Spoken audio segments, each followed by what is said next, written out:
great thing to have a great pass rush. I mean, Aiden Hutchinson getting a ton of love, although somehow didn't win Defensive Player of the Week with a 4.5 sack performance. But, yeah, I mean, up front, can a 35-year-old Calvin Beachum handle Aiden Hutchinson? You know, one of their tackles. Can they? They've liked what they've seen from their offensive line so far. But this feels like the battle for Detroit to win this game that they have to win. Now, the good news is you can sit here and say, oh, Kyler Murray's tough to bring down. You know who's tough to bring down? Baker Mayfield. And they got to Baker Mayfield. Murray might be even slippery. He's tougher. But they got the experience from a week ago. Yeah, it's really no different, right? It's, hey, stay in your rush lanes, win your one-on-one battles. And the thing about Hutch now, Hutch is going to be dealing with, we saw him beat double teams last week where, you know, the tight end would chip him and then he'd take on a tackle and he'd still get a sack. So now he might have to deal with the tight end and the chip and the running back coming over and hitting him and the tackle waiting for him. Well, and let's just face it, though. It's a better tackle this week than what he's faced the first 2 weeks. I mean, it beats him at 35. We'll see. I'm not saying he's going to shut him down. I think Hutch will get there. But I'm not expecting a 4.5 sack performance, a dominating performance like we saw last week. But I think Hutchinson can get there. The question is, will he have company? Will the other guys play along and join in on the fun? And it looks like Unzarika just missed a couple of chances. He's probably, damn it, I wanted one.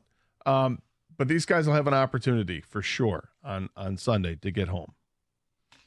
248-539-9797. Now, in the meantime, when the Lions have the ball, this isn't, I'm not Lombardi here, okay? I'm not Nick Saban.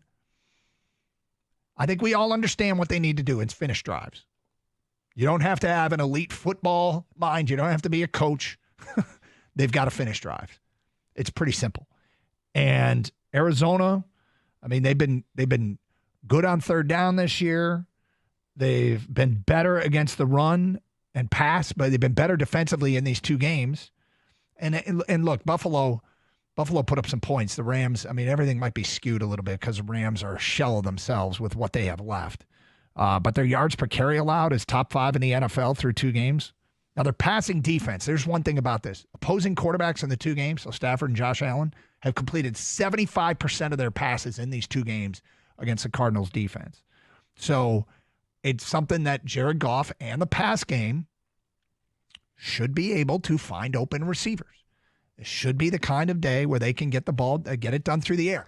I don't know if that's what people want to hear because it feels like if we're listening to the callers this week, they want more David Montgomery. They want more David Montgomery, even though Montgomery isn't coming off a great statistical game.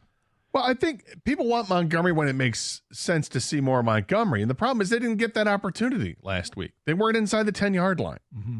So if you get inside the 10-yard line, I'm with them. Yeah, I'll stand with you guys. Let's see more Montgomery. Otherwise, back off.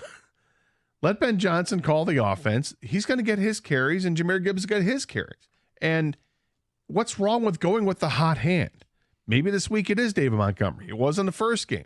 The second game, Jahmyr Gibbs had the hotter hand by a lot. So let it play out with the running back situation. They're going to be fine. I'm interested to see how they get Sam Laporta more involved. Well, because I think that's the correction we're going to see this week. It's funny. Out of week 1, it was like, where's Amon-Ra? He made his appearance in week 2. Now it's where's Sam Laporta? We can't do this every week. Like, okay, if there's more footballs thrown Laporta's way, that probably means there's less thrown to somebody else. So we're not going to do this every week of who needs to get the football more. It's just a matter of winning the games and moving the football. They've moved the football. They haven't finished drives. Laporta is without question a good weapon in the red zone. 8 of his 10 touchdowns were red zone touchdowns last year. And then there's also the case of Tim Patrick, who came in to Detroit, was here for 30 minutes, and got 33 snaps last week against Tampa. Yeah. So that's another guy that feels like he's getting crash coursed and could be a red zone threat. Yeah, but it's through 2 weeks, though. It wasn't just last week without Laporta. Laporta's only been targeted 8 times in the 2 weeks, and I think we expected a lot more than that. And like I said, I think Sunday's going to be the correction with that one. He'll get a decent amount of targets. Heck, he might even get 8 targets on Sunday. But they'll spread it around. I'm excited about Tim Patrick because of his size and because of his experience in the league. Because you mentioned 33 snaps, that's a lot. Yep. Okay. Now they had a lot of snaps to offer last week, but his first opportunity gets 33. We'll see what percentage he's going to get in the game this week, but he's someone they're looking at. We were put on alert last week when we talked to Jared Goff a week ago, and he mentioned him right off the bat before he was even activated. And we talked to him about it this week, and he said, "Yeah, this is something that's going to be worth watching as the season progresses because he is the only option they have at wide receiver that's above 6'2". Feedback coming in from an unnamed texter. The Lions are not able to adequately deal with a mobile quarterback, period. Until they prove otherwise, that's exactly how I'm going to feel. So what team does well with a It's funny because, right? I feel like every fan base says the same thing about their team. Can't handle a mobile quarterback. Mobile quarterbacks give people problems.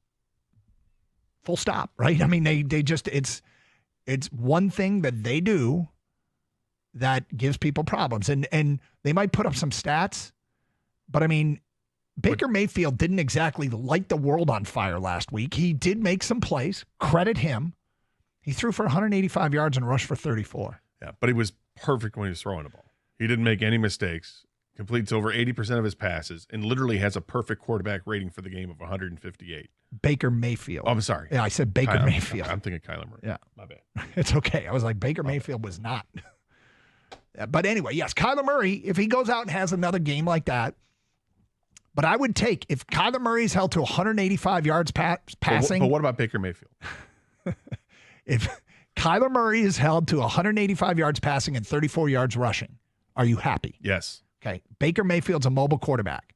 So I think we have a recent example of the Lions adequately dealing, as he put it, with a mobile quarterback. Well, they did, but I also, again, will point to the fact that they were playing without some players on the offense there, on the offensive line in particular. And that plays a role into it, plays a big role into it. But our point about every team, just about in the NFL, has difficulties once a quarterback decides to take off and run.